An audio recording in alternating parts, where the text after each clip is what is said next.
আসসালামু আলাইকুম ওরহমতুল্লাহি বরকাতুহ।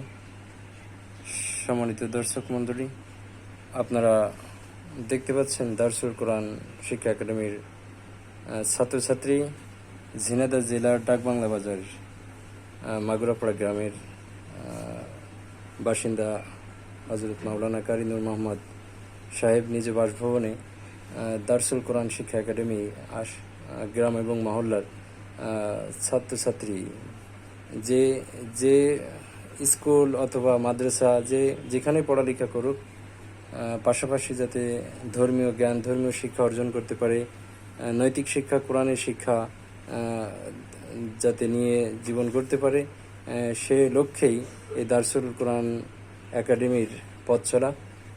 আমরা অনেক ছাত্রছাত্রীকে দেখতে পাচ্ছি। আজকে রীতিমতো একটা ছোট্ট মেয়ে কোরআন ধরতে যাচ্ছে, আমরা তার সাথে একটু পরিচিত হব। তোমার নাম কি? ফাবিয়া। তুমি আজকে কোরআন শরীফ ধরবো নাকি?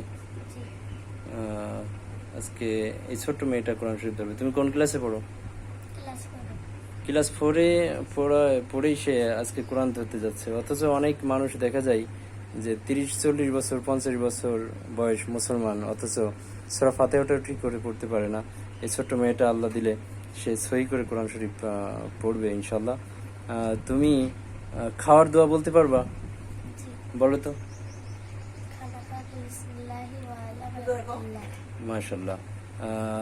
তুমি তাজবিদের বিধান তো জানো। মাখরাজ কাকে বলে? আরবি হরফ উচ্চারণের স্থানকে মাখরাজ বলে। সুন্দর। 4 নম্বর মাখরাজটা বলো তো। জিহ্বার গোড়া তার বরাবর উপরে তালুর সঙ্গে লাগায় 2 নুক্তা ওয়ালা কফ। আমাদের একটা হাদিস শোনাতে পারবা? বলো। খায়রুকুম মান তাআল্লামাল কুরআন ওয়া আল্লামা। তোমাদের মধ্যে ওই ব্যক্তি উত্তম যে নিজে কোরআন শেখে এবং অপরকে শিক্ষা দেয়। মাশাআল্লাহ, মাশাআল্লাহ। আপনারা বুঝতে পারছেন যে এই ছোট্ট মেয়েটা ক্লাস 4-এ পড়ে সে এরকম দ্বীনি শিক্ষাগুলো নিয়ে সে গড়ে উঠছে, বড় হচ্ছে। এখানে যারাই আছে এমনিভাবে তারা শিখছে। তো আপনাদের কাছে একটা চাওয়া, আপনারা অবশ্যই দোয়া করবেন এবং সাপোর্ট করবেন, এবং আমাদের এই অগ্রযাত্রার জন্য আল্লাহ তাআলা দ্বীনের জন্য আরও কল্যাণময় হয়, আরও প্রসারিত হয়, এই জন্য সবার কাছে আমরা প্রত্যাশা থাকলো এবং দোয়া চাই। আল্লাহ তাআলা এই যাত্রাকে কবুল করে নিক। আমিন।